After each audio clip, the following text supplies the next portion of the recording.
Hi friends, மாங்காய் வத்த புளிக்குழம்பு வைக்க போகிறோம். வெந்தயம் கடுகெல்லாம் பொரிஞ்சிட்ருக்கு. பூண்டு,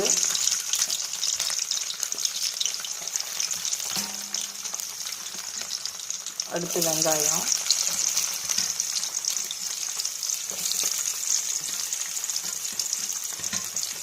இதெல்லாம் போட்டு வதக்கிட்டு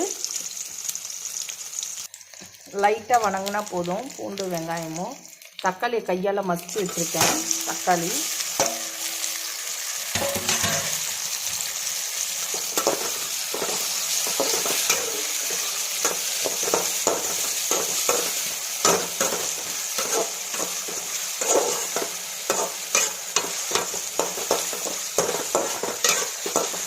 மாங்காய் வத்த புளிக்குழம்புக்கு முருங்கைக்காய் கத்திரிக்காய் போட்டால் நல்லாயிருக்கும்.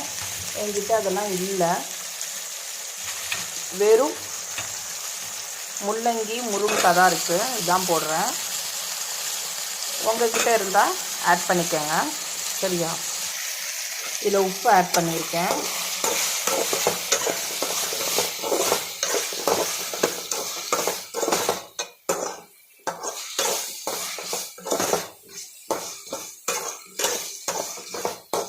தக்காளியை ரொம்ப வதக்கி போட்டால் டேஸ்ட்டு நல்லா இருக்காது. அந்த கையால் கரைச்சி போடும்போது அது ஒரு டேஸ்ட்டாக இருக்கும். இப்போ இதில் குழம்பு மிளகாத்தூள், தனி மிளகாத்தூள், மஞ்சத்தூள் இதை ஆட் பண்ண போகிறேன்.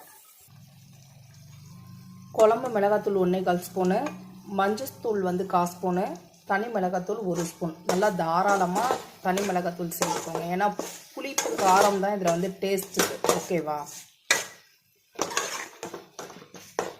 சரி, இதில் புளி அடுத்து ஊற்ற போகிறேன். புளி ஊற்றிட்டு காட்டுறேன்.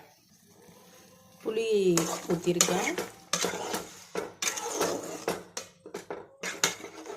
திக்காக வச்சா ஒவ்வொருத்தவங்களுக்கு பிடிக்கும். ஒரு சில பேர்த்துக்கு தண்ணியாக இருந்தால் பிடிக்கும். இதுக்கு முட்டை பொரியல் அப்பளம் சாப்பிட்டா நல்லாயிருக்கும். நான் தண்ணியாக தான் வைக்க போகிறேன், கெட்டியாக வைக்கலை. இதில் கொஞ்சம் தண்ணி ஆட் பண்ண போகிறேன்.